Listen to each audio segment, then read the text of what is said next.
लोक में राम की गाथाएं एकदम अलग हैं शिष्ट साहित्य से।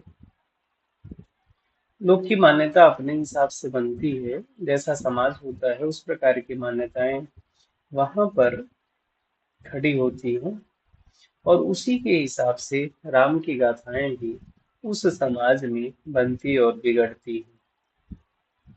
शिष्ट साहित्य जहाँ देवासुर संग्राम के बदौलत कैकेयी को दशरथ के द्वारा दो वरदान देने की बात कहता है, वहीं लोक गाथाओं में यह प्रसंग कुछ अलग तरीके से देखने को मिलता है। अवधी लोक साहित्य में एक प्रसंग आता है जहां पर मिलता है कि दशरथ किसी कार्य के लिए बांस काटने को जाते हैं। उनके हाथ में एक फांस लग जाता है जो बहुत अधिक दर्द देता है, जिसकी पीड़ा असह्य हो जाती है। तो कैकेयी द्वारा उस फांस को निकाल दिया जाता है, जिससे प्रसन्न होकर राजा दशरथ ने कैकेयी को वरदान मांगने के लिए कहा, जिस पर कैकेयी ने दो वरदान मांगे।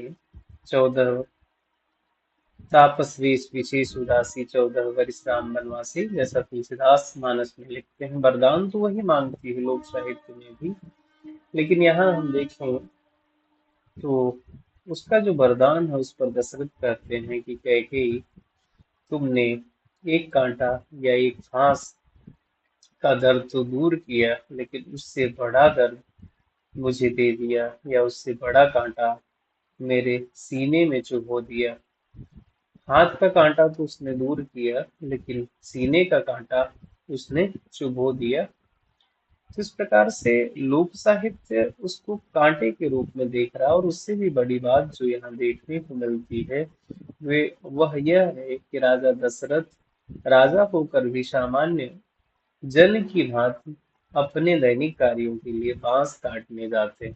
एक राजा इस प्रकार से कार्य करता है। लोक साहित्य राजा और सामान्य मनुष्य में बहुत भेद नहीं करता। मुझे यहाँ जायसी की नागमती याद आ रही है, जिसे चिंता है कि उसका पति नहीं है और बरसात में उसका घर टपकेगा, तो उसको ठीक कौन करेगा। उसी प्रकार से यहाँ राजा दशरथ भी बांस काटने के लिए जाते हैं, और उनके हाथ में जो कांटा चुभता है उसको निकालने वाली कैकेयी वरदान मांगती है, और एक दूसरा कांटा उनके सीने में चुभो देती है।